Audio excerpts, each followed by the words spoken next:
Вінаград крапіва, дыпламаваны баран. У адным сяле, неважна дзе, хадзіў баран у чарадзе. Разумных бараноў наогул жа нямнога. А гэты дык дурней дурнога. Не пазнае сваіх варот. Відаць, што галава слабая. А лоб дык вось, наадварот. Такога не страчаў ніколі лбая.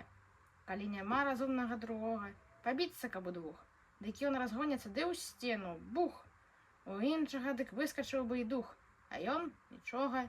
І вось за дурасць гэту яго вучоным раз празвалі нейк на смех. А каб двара не перабег, на шыю прывязалі мету. Вось, кажуць, і дыплом табе. Што гэта за дыплом? Баран ні мя, ні бе. Аднак жа перад кошкаю пачаў ён ганарыцца. Што ж ты думала, сястрыца? Хіба мне нахваліцца няма чым? Дыплом я заслужыў, здаецца ж, галавою. І не раўнуйся ты са мною. Аб гэтым лепей памаўчы, сказала яму кошка, каб ты быў разумнейшы трошка, ды розумам раскінуць мох авечым. Ты ўбачыў бы, што ганарыцца нечым, бо служыў ты свой дыплом не галавой, а лбом. Другі баран ні бе, ні мя, і любіць гучнае імя.